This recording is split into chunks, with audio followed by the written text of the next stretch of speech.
Bienvenidos a Fantasmas que Muerden, un podcast sobre ciberseguridad, cultura hacker y defensa personal digital con Víctor Ruiz, fundador de Silicon. Fantasmas que Muerden, podcast con Víctor Ruiz.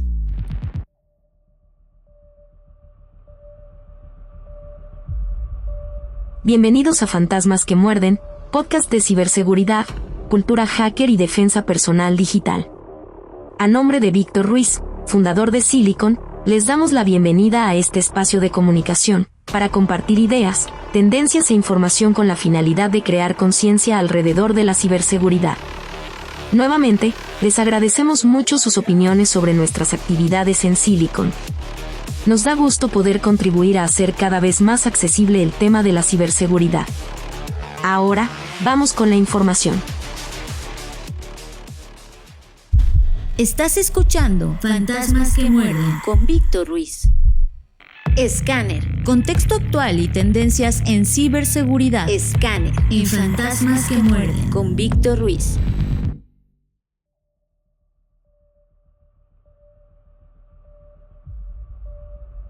Imaginen, por un momento, un México. Un México sin filas, sin gestores, sin pasar una mañana entera en una oficina de gobierno. Suena utópico. Totalmente. Un país donde, no sé, renovar una licencia, acceder a tu historial médico, todo desde el celular. Esa es la visión, la gran promesa de la transformación digital que está en marcha. La promesa sí. Pero hoy vamos a analizar a fondo esto usando un texto muy agudo de Víctor Ruiz, publicado en Infobae, que es casi como una señal de advertencia. Ajá. Y la pregunta que nos va a guiar es simple. ¿Qué pasa cuando construyes el rascacielos más moderno y brillante del mundo sobre unos cimientos que, quizás, están llenos de grietas? Hoy exploramos justo eso, la promesa y los peligros de la digitalización masiva en México. Y el contexto es fundamental para entender por qué tanta prisa.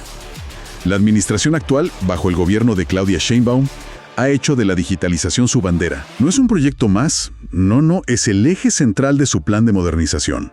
Y a ver, sobre el papel, el objetivo es impecable. Buscan más eficiencia, total transparencia y sobre todo, dar un golpe letal a la corrupción. La idea es, si todo es digital, se acaba el moche, la discrecionalidad. Claro. El problema, como bien señala el análisis que tenemos, es que esta transformación puede ser un arma de doble filo, precisamente por esas grietas estructurales que mencionas, las que el país arrastra desde hace décadas. De acuerdo. Entonces vamos a desglosar este rascacielos pieza por pieza. ¿De qué proyectos estamos hablando exactamente? O sea, ¿cuál es la arquitectura de este nuevo México digital? Es una arquitectura muy ambiciosa. La piedra angular de todo es la Agencia de Transformación Digital y Telecomunicaciones, la ATDT, que se creó en 2024 para ser, digamos, la gran orquestadora. Ok, la que dirige todo. Exacto. Y a partir de ahí cuelgan varias iniciativas gigantescas. La primera, y quizá la más sensible de todas, es la CURP biométrica. Su implementación fue gradual durante 2025, pero desde febrero de este año de 2026 ya es obligatoria para todos. A ver, detente ahí un segundo. Cuando dices biométrica, ¿de qué nivel de datos estamos hablando? No es solo una foto, ¿o sí?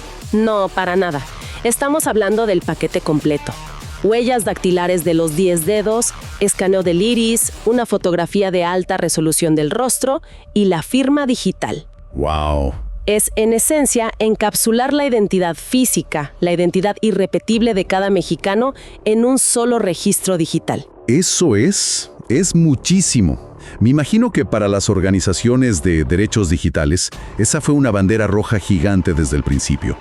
Es, literalmente, entregarle al Estado una llave maestra de nuestra identidad física. Absolutamente. Y esa llave maestra se usa a través de otro componente, la llave MX. Piensa en ella como tu pasaporte único para todo el universo digital del gobierno. Ok. Es el sistema de autenticación que ya usan millones. Con tu CURP biométrica y tu llave MX, tienes acceso a todo. Y aquí viene la siguiente pieza, la Credencial Universal de Salud. Ajá. Un proyecto masivo que se lanzó este año con un presupuesto que la fuente calcula en 3.500 millones de pesos. Una credencial de salud para todos. Suena bien, unifica todo. Pero, conociendo el contexto, me da un poco de vértigo. ¿Qué datos lleva? Integra de nuevo tus datos biométricos. También tiene un código QR que enlaza a tu expediente clínico unificado. La meta es juntar toda la información del IMSS, el ISSSTE, IMSS Bienestar, todo en una sola base de datos. Tu historial médico completo. Completo, desde la infancia hasta hoy, accesible digitalmente. Y para guardar todo esto, tanto la identidad como los datos de salud, se está creando la Nube MX, una infraestructura que el gobierno llama soberana, junto a una plataforma única de trámites digitales. La meta final del Plan Nacional de Desarrollo es clara: un México ágil sin papeles. La lógica oficial es seductora, hay que admitirlo. Si eliminas el contacto cara a cara con el funcionario, en teoría, eliminas la oportunidad del soborno, ¿no? Cierras la ventanilla de la corrupción. En el papel suena impecable. Claro, en el papel. Pero el análisis de Ruiz nos aterriza de golpe.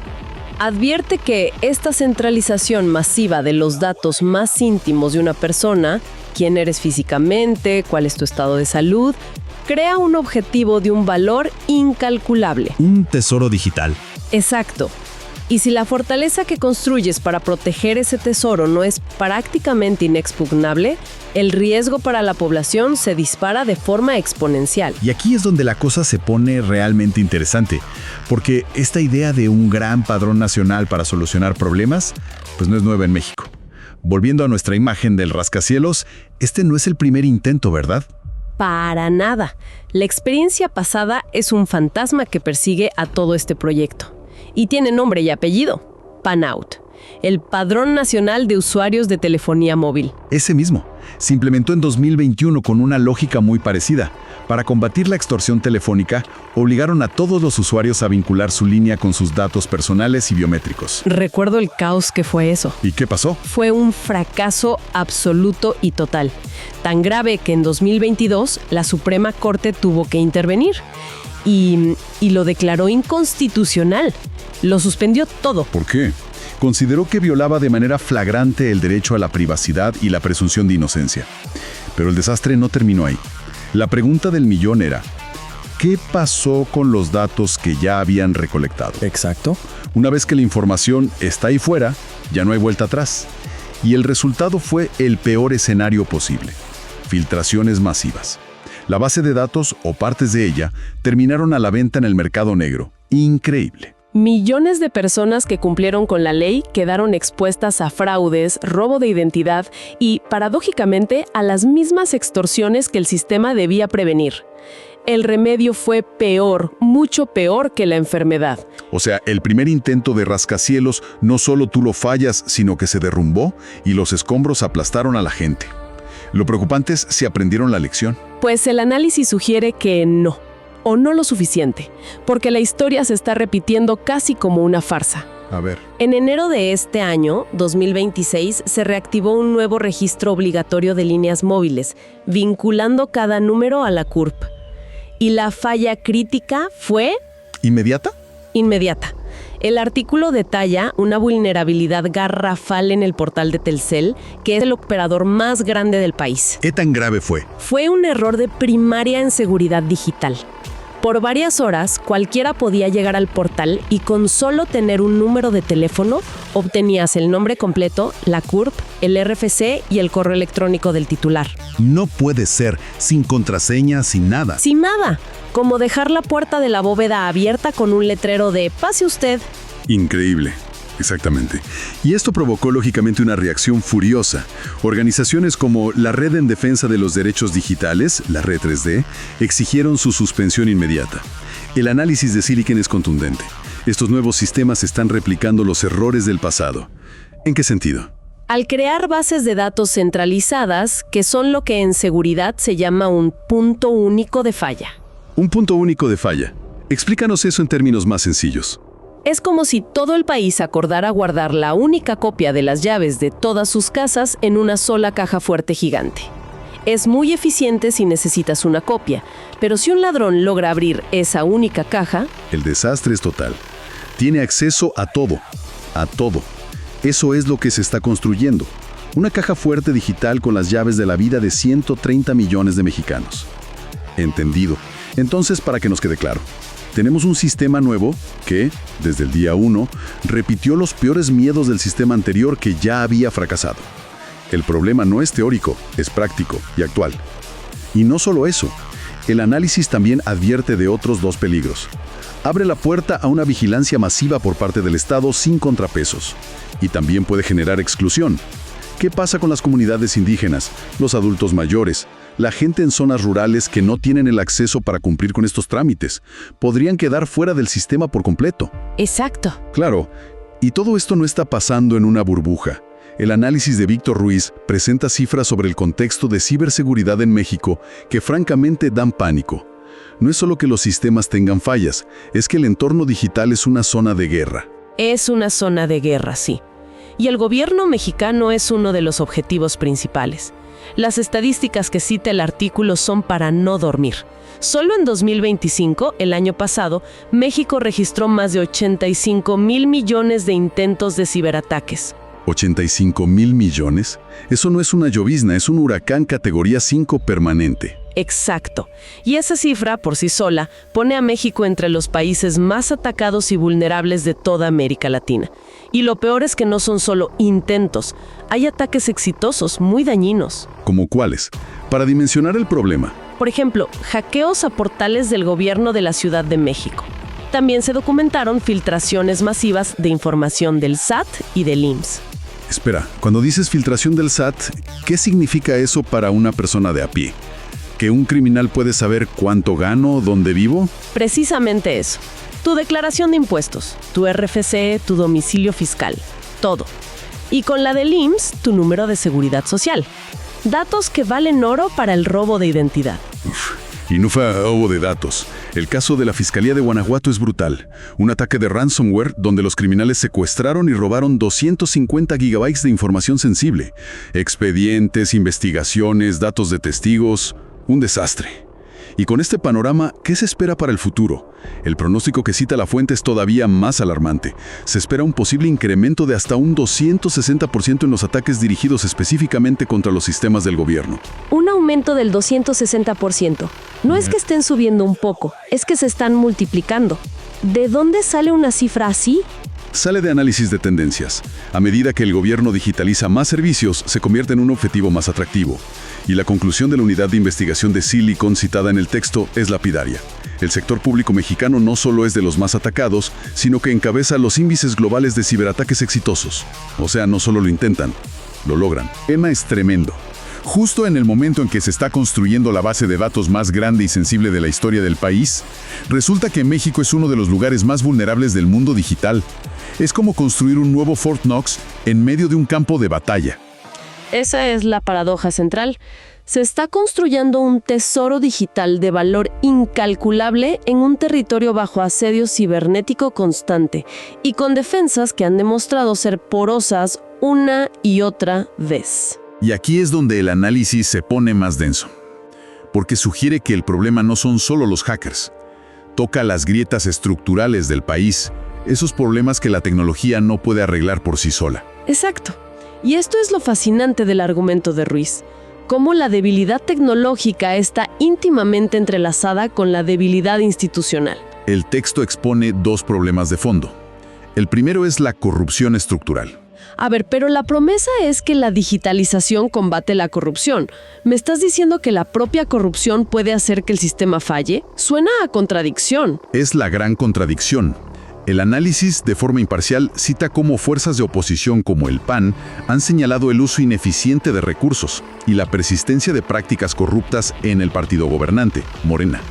Y esto afecta de maneras muy concretas. ¿Cómo? No es solo que alguien se robe el dinero. Es que por corrupción se compra software de menor calidad, no se contrata a los expertos mejor calificados sino a los amigos, o se recortan presupuestos críticos de ciberseguridad. Las defensas se debilitan desde adentro. Y el segundo problema que menciona el texto es aún más oscuro.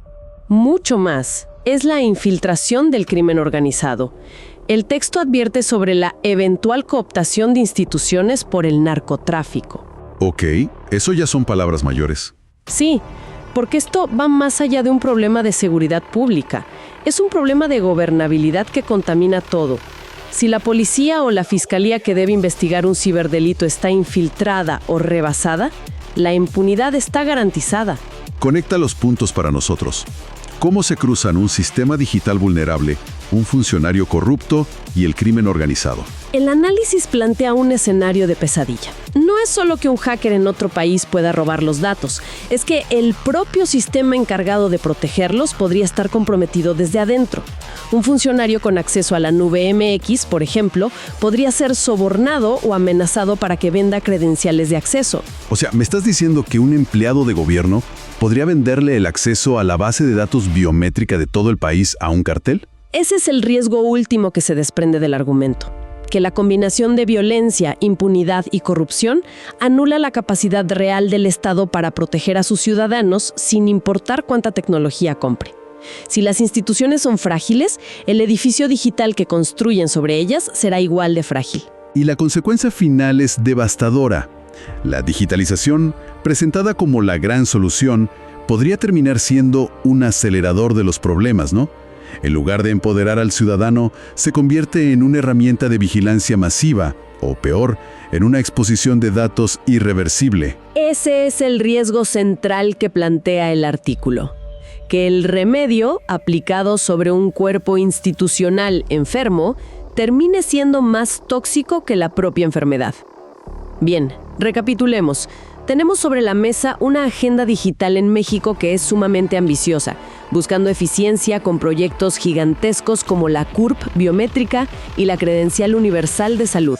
Pero este rascacielos se enfrenta a un historial de edificios derrumbados, a un huracán constante de ciberataques y a unas grietas profundas en sus cimientos. Corrupción y crimen organizado. Correcto. Y el autor, Víctor Ruiz, cierra con una conclusión muy clara. Para que esta transformación sea un avance real y no un riesgo latente, no basta con comprar la mejor tecnología. Se necesitan condiciones no negociables, auditorías técnicas independientes, marcos legales mucho más estrictos, inversión masiva en ciberseguridad y, sobre todo, un combate frontal y creíble contra la corrupción. Sin eso, el edificio se cae. Exacto. Sin esos cimientos sólidos, el edificio digital, por muy moderno que parezca, corre el riesgo de colapsar. El análisis se enfoca mucho en los riesgos de que el Estado o los ciberdelincuentes tengan acceso a estos datos, pero deja una pregunta flotando, una que vale la pena que nos llevemos para reflexionar. Hemos hablado de la infiltración del crimen organizado. ¿Qué pasaría si la información biométrica, médica y personal de toda la población no solo se filtra, sino que cae sistemáticamente en manos de esas mismas estructuras criminales? ¿Qué tipo de poder les otorgaría eso? Ya no para extorsionar por teléfono, sino para suplantar identidades, para controlar, para manipular, para someter a una sociedad entera a un nivel que nunca antes hemos visto. Escuchas Fantasmas que Muerden Con Víctor Ruiz. No rush, go on, move dumb. Back and forth, push and shove. Make your peace and love turn to peace and gloves. Now you gotta do a run up.